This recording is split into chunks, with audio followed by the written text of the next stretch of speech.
तुम जैसा राक्षस जल्लाद इस धरती पर रहेगा तो अत्याचार और बढ़ेगा, और जब अत्याचार बढ़ता है तो कोई न कोई अवतार अत को मिटाने के लिए जरूर अवतार लेते हैं। चलो तैयार हो जाओ। अरे रेड़ मचई मारे जंगली मारल जई में, अरे रेड़ मचई मार जंगली मारल जई में, और कोई न जगवा में जंगली दे तो होगा, समझाओ कोई नहीं जंगली जगवा में दे तो होगा।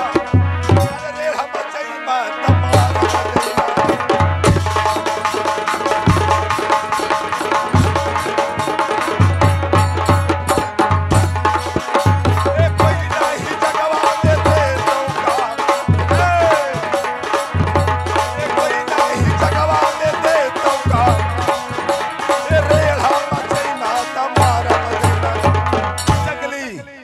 मचाएगा, मारा जाएगा, कोई काम नहीं देगा। और माँ के लिए आए हैं साथ में, जाते हो कि नहीं? तुम्हें पता नहीं? बूढ़ी अपने बेटे से प्यार करते हो तो बेटा कहकर चले जाओ, नहीं तो मैं इसे जिंदा नहीं छोड़ूंगा। जैसे तुम ही नहीं शक्ति वाला हो, मेरा बेटा मेरा दूध पिया है, बहुत बढ़िया शक्तिशाली है, तुम तैयारी हो जाइए। इसका मतलब बूढ़ी भी गर्म है। हाँ तुम भी होश संभाल कर बोलो। जंगली भला बताओ कौन ऐसी माँ होगा, कौन ऐसी माँ होगा जो अपने पुत्र को युद्ध करने के लिए कहाएगा? बताओ तो, मैं समझा रहा हूँ कि छोटा बालक है, अपने बेटे को लेकर चले जाओ। तो कहा कि मैंने अपने पुत्र को दूध पिलाया हूँ। तुम तो नहीं देखे हो, मैं देखा हूँ और हमारी माँ देखा है कि माँ देवी दुर्गा को हाथ में हमारा दिया हुआ शस्त्र है, तो हमें कौन हरा सकता है? कोई नहीं। लेकिन तुम्हें फिर से कह रहा हूँ, क्या अगर तूने कुशल चाहते हो तो हमारे सामने घुटनों के बल तुम गिर कर कह दो। बल मैं कहता हूँ बड़ा बरस तक कुत्ता जी, 12 बरस तक कुत्ता जी, 16 बरस तक जैसार 23 18 छत्र जे जादे जीने को है धिक्कार। अरे बे क्या चिल्लाता है बकरी की तरह? बे क्या चिल्लाता है बकरी की तरह? आज नहीं तुझे मारा, आज नहीं तुझे रोलाया तो सुखे सुखे लकड़ी की तरह। मैं हूँ आजाद, किसी देश का गुलाम नहीं, मैं हूँ आजाद, किसी देश का गुलाम नहीं, और इज्जत और हुर बख्श मेरा काम यही। छत्री जात को कहलाता हूँ, छत्री जात को कहलाता हूँ, रग रग में है जोश। आज नहीं तुझे मारा, आज नहीं तुझे रुलाया तो लाख लाख अफसोस।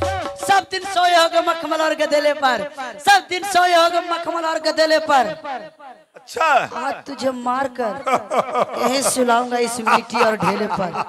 बालक तू तीर बनकर चलोगे, मैं तो हवा बनकर चलूंगा। तुम तीर बनकर चलोगे तो मैं हवा बनकर चलूंगा। अगर तूने रोग बनकर चलेगा तो मैं दावा बनकर चलूंगा। ठीक ही कहा गया है जंगली, ठीक ही कहा गया है कि जब गिद्दड़ की मौत आता है, जब गिद्दड़ की मौत आता है तो जंगल छोड़कर गांव शहर की ओर भागता है, जिससे कुत्ता नोच नोच मार देता है। तुम्हें मौत आ गया है रे जंगली, तो जंगल छोड़कर तुम शेरपुर राज में मरने के लिए आया है। कौन मरेगा कौन बचेगा इसका हिसाब चलो, तुरंत हिसाब हो जाता, तुरंत हिसाब। चलो चलो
अभी मैंने मना कर रहा था लेकिन माना नहीं हुआ और कहता मैं माँ का दूध पिया, माँ का रे बुढ़ी का अभी कुछ नहीं बिगड़ा, अपने बालक को लेकर चले जाओ। तू का समझ गए कि डर गया अभी बालक, डरा है नहीं, अभी फिर युद्ध करेगा। बेटा आओ।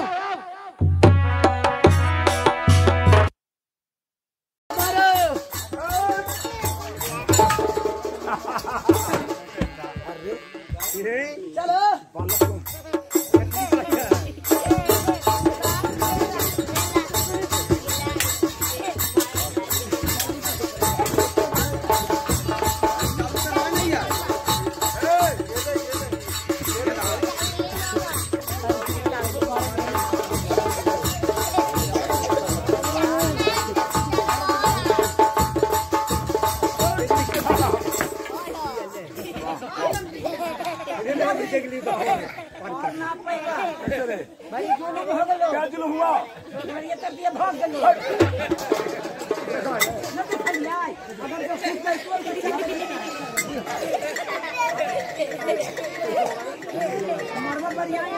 ठीक है बुढ़िया करा कि मेरा बेटा फिर लड़ेगा, कैसा करे?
चलो पूरा पाना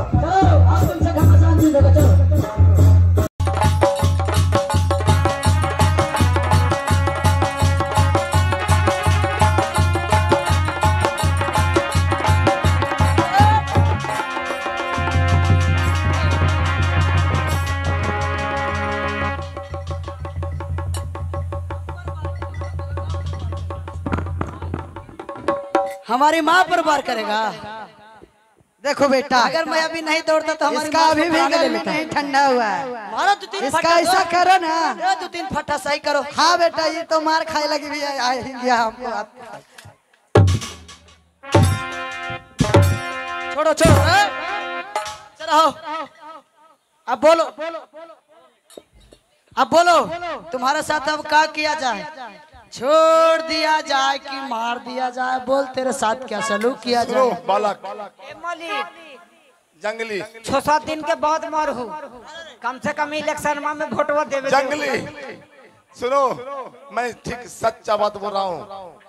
सुंदरपुर के राजा सुंदर सिंह और राजकुमारी को हमसे छीन कर लेके चला गया। ठीक है मैं मानता हूँ, लेकिन तुम्हें धरती पर नहीं रहना होगा।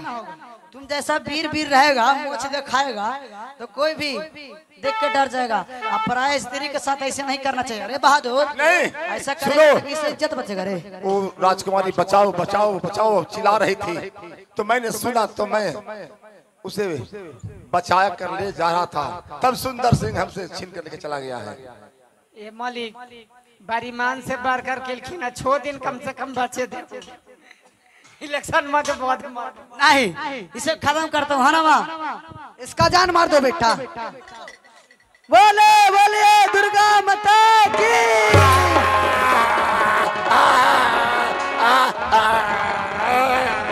चलो बेटा, अब इसका प्राण जा रहा है, जाए दो प्राण था बिगना इसका। हाँ चल गया। खाली पर आने गेला हाँ? पैजामा में दिशा हो गई थी। अरे बहादुर, ये बहुत भरगर लहास है। हाँ 3-4 आदमी को बुलाना पड़ेगा। हारगर वाली तन तक 1 किलो ला तो दिशा खाली फिरल के मार। अरे अभी तक भी प्राण नहीं गया है रे, अभी तक भी प्राण नहीं गया है इसका। गाते गाते जा रहे हैं। चलो 3-4 आदमी को बुलाओ। 3-4 आदमी के बोला ए बड़ी जानवर ढोनी है अबरी आदमी खोवे के हुआ बिगो ऐसा जगह बिना कि सड़ जाए निमन से दुख ना होवे सड़े में।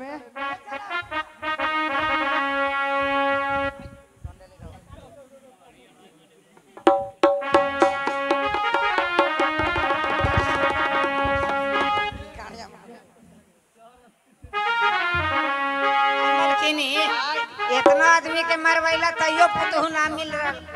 अरे कैसे हो तो पुतहिया के बहुआ के हम लेबे करब, लेकिन जितना देर एरा में पापी इस धरती पे है तो सबके मैं देख लूंगी। मुझे समझ में नहीं आ रहा है, ये तो तूने एक मुर्गी बताई थी लेकिन एक मुर्गा 3-3 हलाल हो गया माँ। हाँ बेटा, एक मुर्गा के चक्कर में 3-3 मुर्गा मरा गया। चलो चौथा बलि का बकरा को देखा जाए। चलो बेटा, चलो सुंदरपुर में चलते हैं।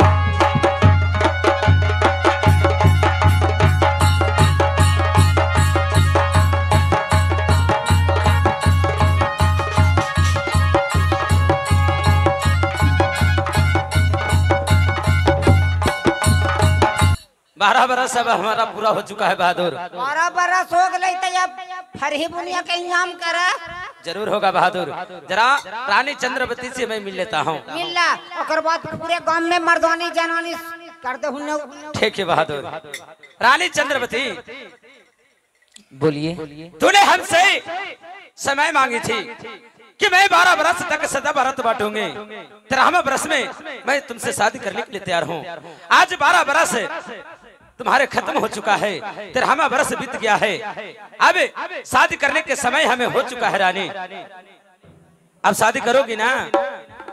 ठीक है, आपको जैसा। बहादुर चले जाओ रंग महल में जाकर ठाकुराइन को और पंडित का गीत हारने के सारा कबूला के लिखा। बहादुर क्या कर रहा है रे? ठाकुराइन का, पंडित का, गीत हारनी का सबका बुला के लिखाबो। काचे काचे बचावा कर। हेलो, ठीक है। मैं इतना देर तक दिन तक मैं पतिनाथ को आसरा देख रही थी कि कब आएंगे और कब हमें यहाँ से छुड़ा के ले जाएंगे, पर वो नहीं आए तो मैं क्या करूँ अब? ठीक है, मैं अब शादी कर लेती हूँ। ठीक है, तुम बैठो। चलो गीत हारनी को बुलाओ, पंडित को बुलाओ, बहादुर और ठाकुराइन को बुलाओ। काचे काचे बसावा काटैया मोरे बाबा का।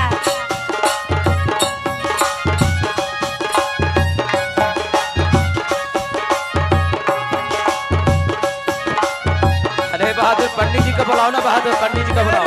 साला गोतिया मानया मोरा पापा दी मानया मोरा पाप तबा करिया धिया के बिया दी काटे काटे बचावा काटया मोरा। ए ठाकुराइन चौका पुरो ना, चौका चौका के पुराना सीधा ले ले जइहा है। चौका के पुराना सीधा ले ले जइहा है। पानी ए दोनों खोइसा ले ले जइहा है। ए पंडित जी के यार दोनों खोइसा। ए पंडित जी आ गेले। सरकार एकरा बहिन के इतना देरी तो कौची में कैलू? ना जानता है, ठंडा के टाइम है, अब सुतल थे, लेट हो गया। कोथवा में बढ़ गया, आई लेकर के जानते हैं कि गरम बोरसी में सेक रहे। ए सेके से ना हो तो ठीक, ओकर दवाई हमरा से कहिनो पूछला है? 2 किलो मीठा मंगावा।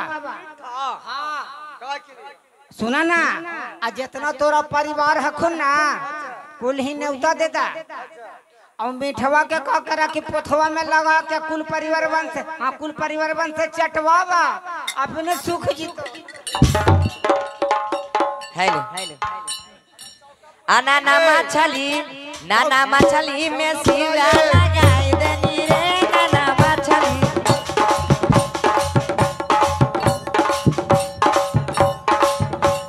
अपने भी खनी बारी अदियों के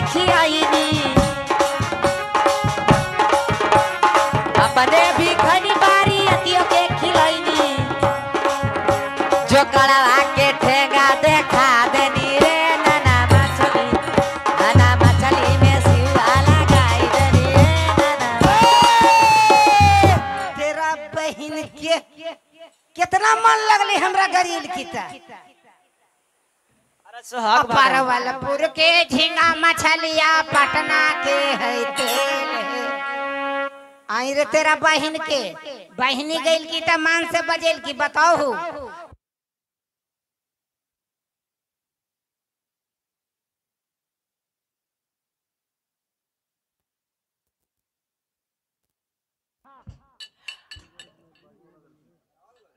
बताओ तो सब पोटी धरे के अपन अपन बहनी देने अब बहनो ये वाला कुल के तित्ता लगा एकरा बहन के ऑपरेटर वो देखू हम गावे लगली तो बंद कर देल ना बजे तो तोर अरे चल चल मेरे परवलपुर के झींगा मछलिया पटना के परवलपुर के झींगा मछलिया पटना के फूले में कलर की तहार नहीं छिनारी दोनों महीना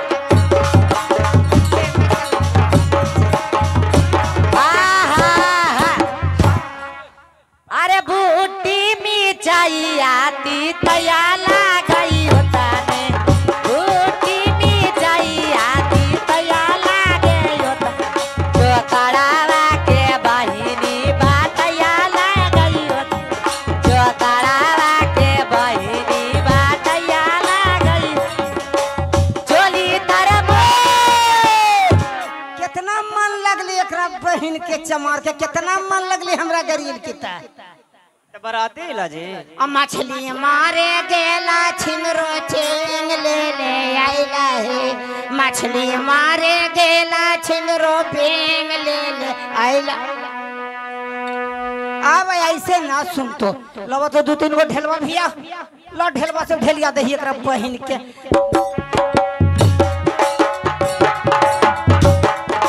मछली मारे गेला छिंगरो पेंग ले ले आइला है एकता सुथर खंडा के तू पापा मैंने ए जल्दी जल्दी कर बाबा मालिक ना तो हाँ पंडित जी आ गए विद करा बाबा सरकार चौका का पूरा ये जजमान जल्दी हाँ चौका पूरा ले आगे और देखना है। अरे कोठी पर के भुआ जैसे पंडित जी के भुआ सुना बाबा जी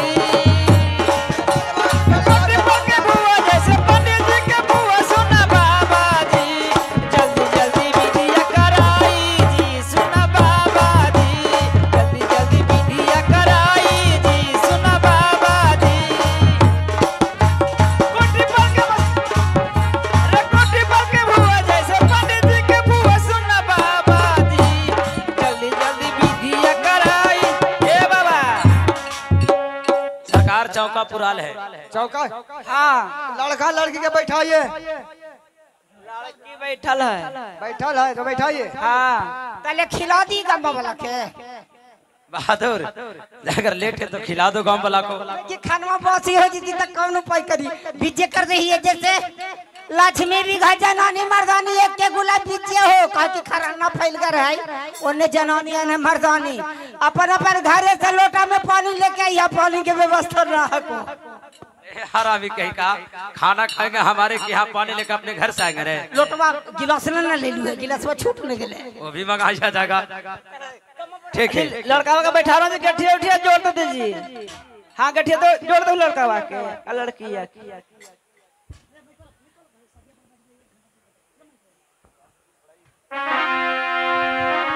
चलो अब हमें जल्द चलना होगा चलो।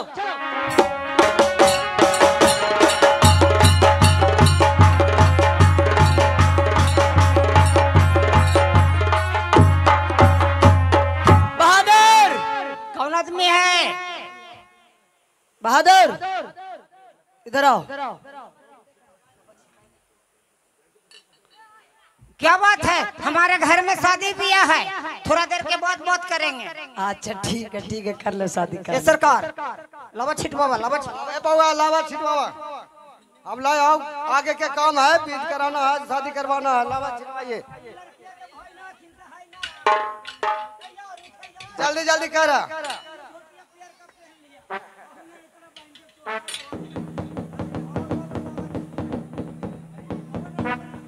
भाई वो तो लगा थे कि ऐसे कल उठा ले आते जल्दी अब अब यार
आज सुंदरपुर राज में शुभ विवाह होने जा रहा है। हल्ला किसने मचा रखा है? इधर आओ। कंगलीवन हो तो कंगलीवन कर रहे कि पहले हमरा खिलावा, पहले हमरा खिलावा। ऐसा बात है बहादुर, ऐसा बात है तो खिलाया जाएगा। कंगलीवे के गोतिया कुटुम के नाम खिलाइए पहले कंगलीवे। अरे बहादुर ठीक है, चलो उससे जरा मुलाकात करता हूँ कौन हल्ला मचा रखा है। इधर आओ, इधर आके सूरत देखो। अरे तुमको तो मैं, सुनो, तुमको मैं पहचान रहा हूँ। क्या है? अरे तुम्हारा नाम जंगली है ना? हाँ।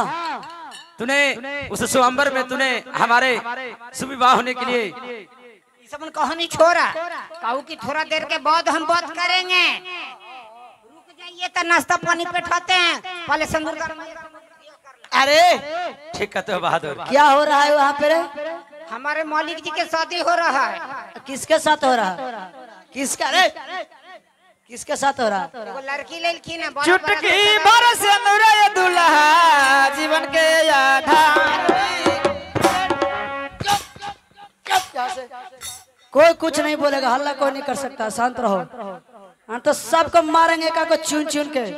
आराम से शांति से रहो, कोई नहीं हल्ला कर सकता है, चुप रहो। डकाई तू कही तो न चढ़ लोग हनुमान चोरा। अरे चुप रहो। मैं बहुत देर से तुम देख रहा हूँ कि हमारे राज में आकर तुम बात करो हमसे, मैं तुमसे कुछ बातें करने के लिए चाहता हूँ। तुम्ही से बात कर रहा हूँ। हाँ सुंदरपुर राज में आकर तेने तहलका मचाने के कारण क्या है? बात क्या है? बात क्या है जो सुन लो।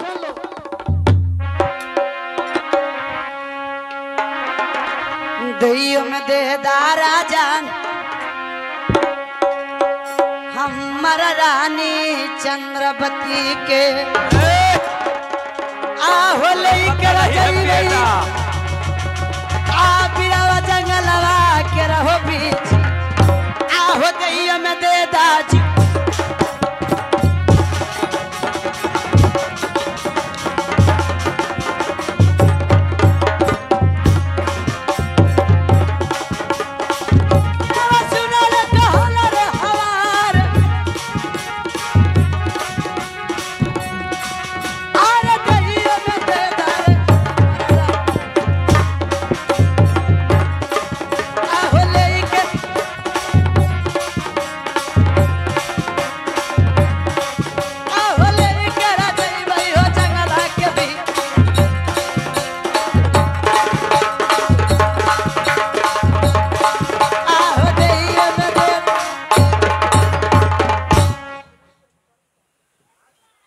सुनो, अगर तूने कुशल चाहते हो तब हमारे रानी चंद्रवती को दो, मैं घना घोर जंगल में लेकर जाऊंगा। सुन लो, इसी तरीका तूने चंद्रपुर राज में स्वयंवर जब रचाया था, चंद्र सिंह हमारे पास निमंत्रण बिठाया था।